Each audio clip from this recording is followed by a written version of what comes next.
The Albanese government might insist that its net zero transition is going well, but reality is starting to creep in, even from some of the government's own agencies.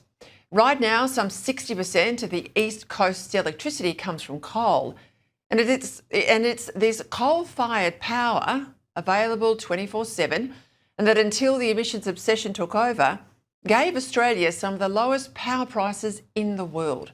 Fossil fuels like coal stand in stark contrast with renewables. Chris Bowen might like to claim that wind and solar are cheap, but they're not, once you factor in getting them from where they are generated to where they'll be used. And they're not reliable either, because when the wind doesn't blow and the sun doesn't shine, we need something to replace it. That's what firming is, and that's where gas is king. Hence the reality that if we're going to remain a first world economy, Bowen's plan to carpet bomb the landscape with wind and solar plants at the same time as he shuts down the coal and gas industries, well, it's a fantasy. Bowen says Australia remains on track to move in just 5 years from 60% of our power coming from coal to under 10% coming from coal. As I said, in just 5 years. This is very ambitious. It's doable, it's achievable, as I always said it would have to be. That will govern our approach from 2030 to 2035, obviously. Once we get to 82% renewable in 2030, which I, am working towards achieving and have some confidence we will achieve. Well, not so if you listen to the official experts, because today the Australian energy market operator belled the cat. Far from coal totally exiting the system by the middle of next decade, as Bowen says it will, old King coal will be needed to power this country until 2049. So explain this to me.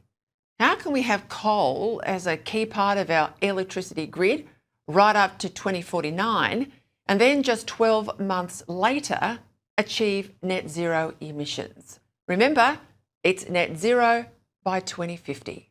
That's Labor's big promise.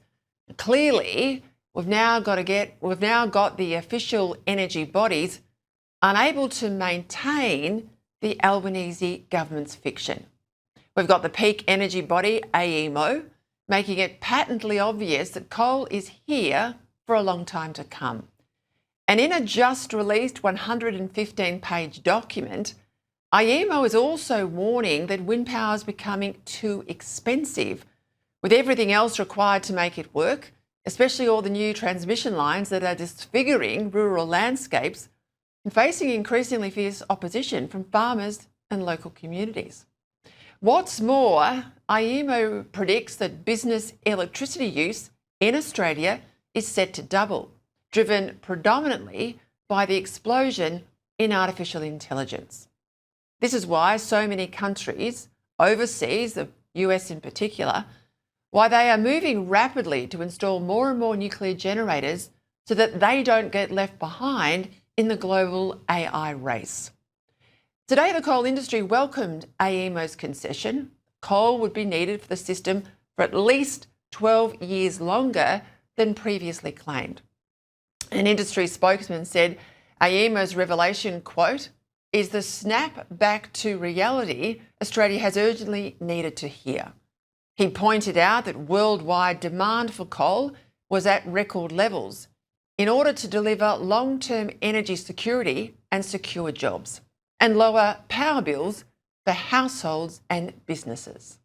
There is a political narrative that bit by bit is butting up against reality, and this draft report by AEMO today only confirms how far apart some of the ideology and the reality is, but bit by bit, we're seeing reports like this narrowing that gap.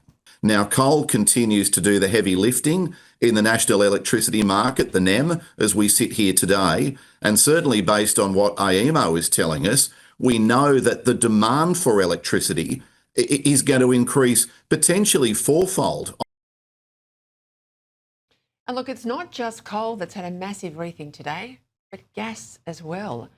And it's woke Victorian Labor that's waking up with news leaking out this afternoon that Jacinta Allen has released a number of petroleum exploration permits in the Otway and Gippsland basins.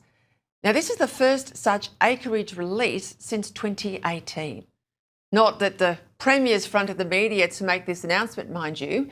Instead, it's only been picked up because of this press release by the Australian Energy Producers Association. Now, just as Victorian Labor's been mugged by reality, by the fact that the state will run out of gas by 2027, there's no doubt that the Albanese government will be forced to rethink its anti-coal and anti-gas stand. For one thing, the government's determination to stop all new coal and gas developments means that we won't be able to sustain our fossil fuel exports, currently worth some $120 billion a year. So what replaces that income if Chris Bowen does manage to kill off coal? What pays for our health system, our defence force, our roads? These are the questions that Labor won't answer, but they must. And it's why, as I've said before, this climate change emperor's got no clothes.